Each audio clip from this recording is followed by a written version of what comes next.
Hi, I'm Dr. Roger Levin, CEO of Levin Group, the leading dental management consulting firm.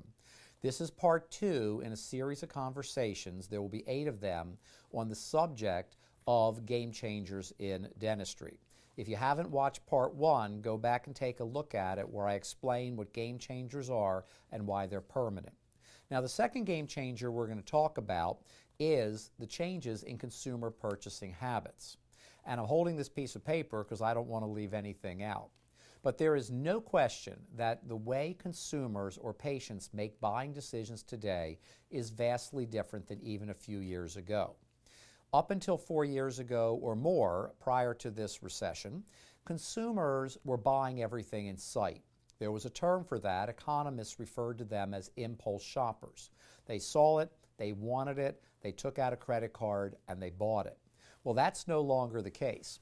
Today, what we're seeing is consumers that are behaving very differently.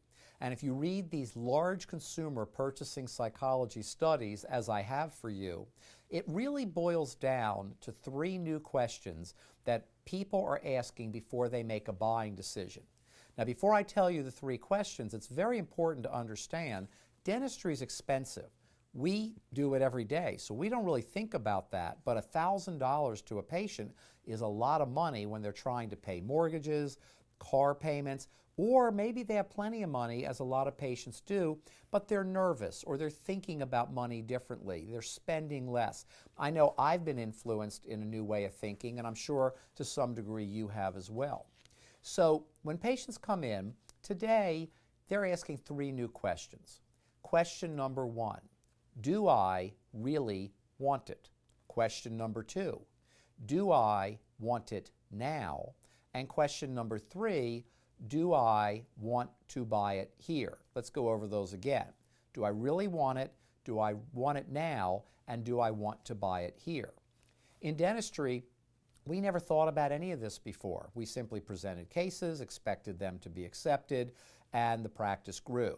Today, it's vastly different. If we don't tune in to the new consumer purchasing psychology, if we don't answer these 3 questions up front with trust for the patient, creating confidence between the doctor, the staff, and the patient, we're going to lose, as many practices have.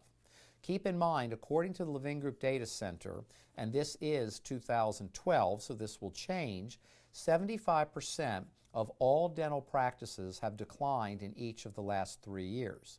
One of the reasons is we don't understand our new consumer and how they think. In essence, what you need to do is think that your entire practice has been replaced by brand new patients.